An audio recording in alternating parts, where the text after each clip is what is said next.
Welcome to the Banker Lamp. Please enjoy the video. In this video, I will explain how to make a low frame rate effect in Premiere Pro. This technique is perfect for achieving a vintage film aesthetic or a unique stop-motion feel. We will explore two straightforward methods to transform your footage. First, let's dive into the primary tool for this effect, which is found within Premiere Pro's extensive effects library. Get ready to give your videos a distinct, classic touch with just a few clicks. The most direct way to achieve a low frame rate is by using the posterized time effect.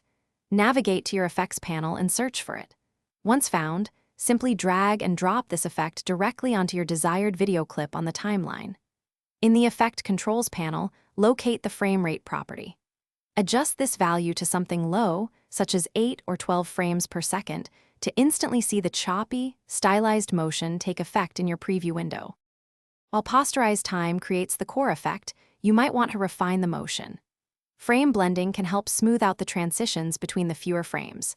To enable this, right-click on your clip in the timeline.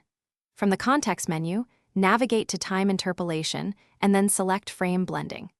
This feature intelligently blends pixels between frames, making the low frame rate appear less jarring and more fluid, especially for subtle movements in your footage. When you are satisfied with your low frame rate effect, it is crucial to export your video correctly. Double-check that your export settings align with the frame rate you applied, ensuring the effect is preserved. Always preview your final output to confirm the aesthetic is exactly as you envisioned. Remember, experimentation is key. Try different frame rates, perhaps 6, 10, or 15 frames per second, to discover the perfect look for your unique project. Happy editing! Thanks for watching. If this was helpful, leave a like and consider subscribing. See you next time.